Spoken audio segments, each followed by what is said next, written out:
reproche republicano a Joe Biden por actitud hacia Cuba, Nicaragua, Venezuela y Colombia.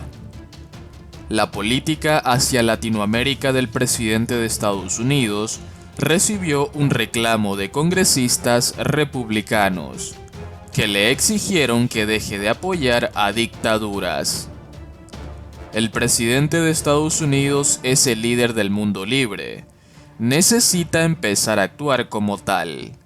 Nuestro hemisferio se está convirtiendo en un lugar más peligroso por culpa de la debilidad de Joe Biden, dijo Rick Scott, senador de Florida, en una conferencia de prensa frente a la Casa Blanca. La actitud de la administración demócrata de Estados Unidos hacia países como Cuba, Nicaragua, Venezuela y Colombia centró sus ataques y los de otros líderes comunitarios de ese estado, que confiaron en que las elecciones legislativas del 8 de noviembre den el poder del Congreso a los republicanos y supongan el principio del cambio. Para Scott, lo primero que debería hacer Biden es introducir las restricciones y sanciones a Cuba que se remontaban al mandato de Donald Trump, 2017-2021, y que fueron levantadas en parte el pasado mayo.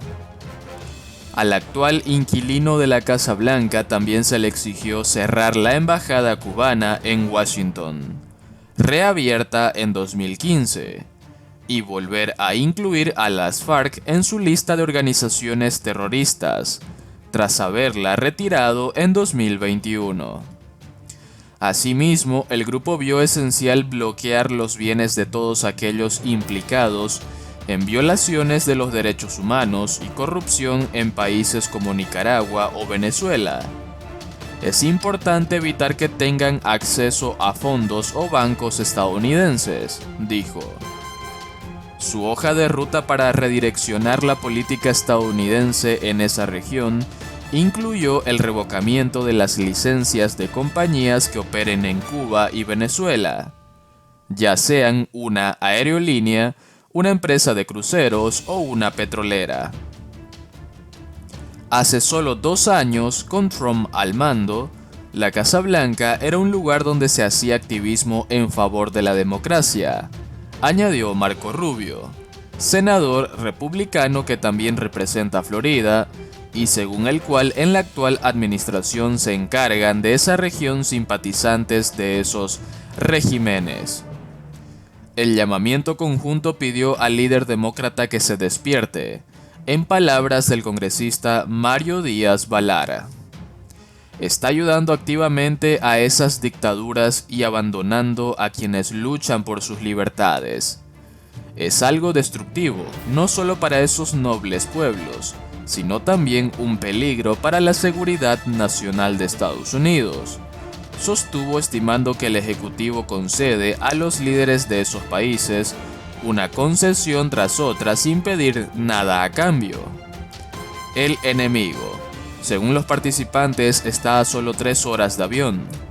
Estados Unidos mira a los que están en Oriente Medio, muy lejos de este país, pero los tenemos al lado en Latinoamérica, concluyó la abogada Norma Reno.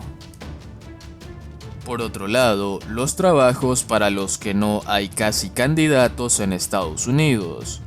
Y no es solo por la pandemia. Durante los últimos años, trabajadores en todas partes del mundo han renunciado a sus puestos de trabajo en números récord. Algunos han cambiado de carrera, otros han dejado la fuerza laboral por completo. En Estados Unidos, por ejemplo, los datos de agosto de 2022 de la Oficina de Estadísticas Laborales sitúan la tasa de participación en la fuerza laboral un 1,0 punto porcentual por debajo del nivel de febrero de 2020.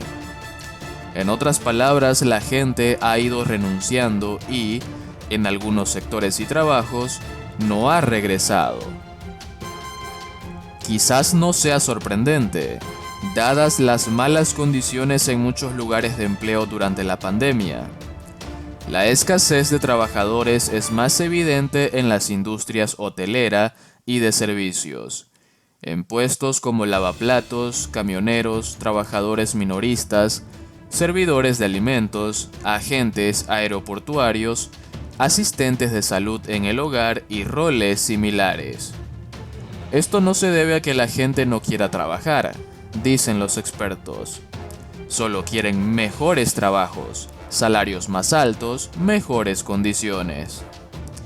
La agitación del mercado causada por la pandemia ha permitido que algunos cambien a un mejor empleo. Y si los sectores más afectados quieren recuperar a sus trabajadores, deben encontrar formas de hacer que sus lugares de empleo sean más atractivos.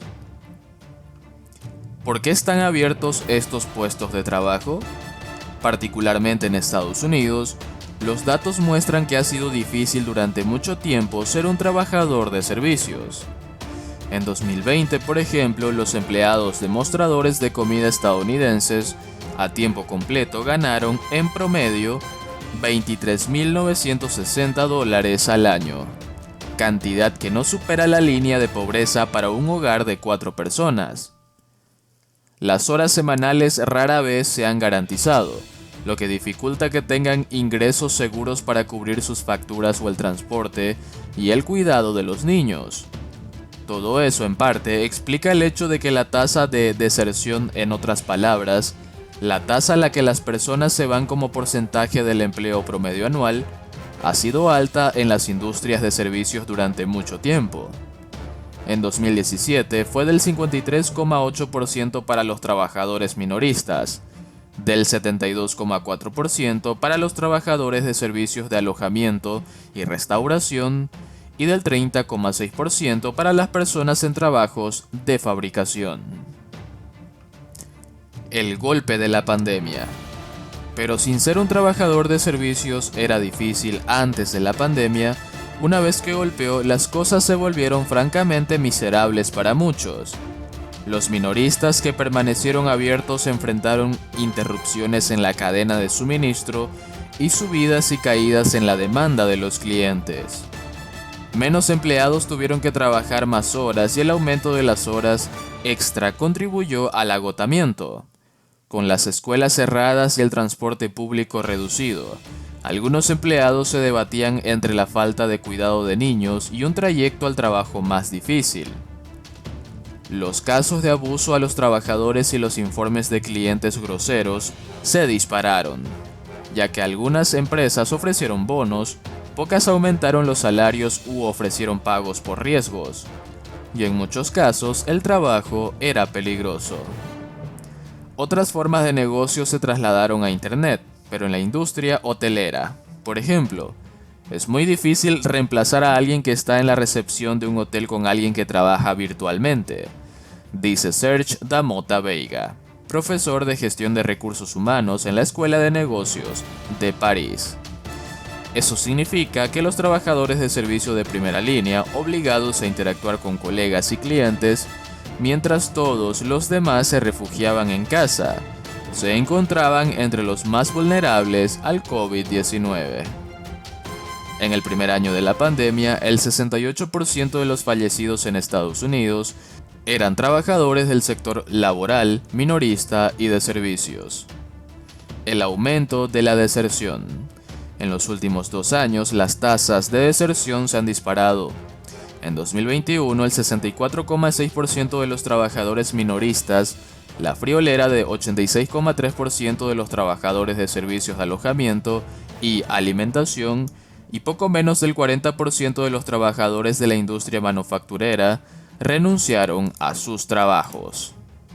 Si bien la seguridad y la miseria en general fueron los factores principales, no fueron las únicas razones del éxodo masivo. Las personas también anhelan la estabilidad, que es difícil de encontrar en un trabajo de bajo salario.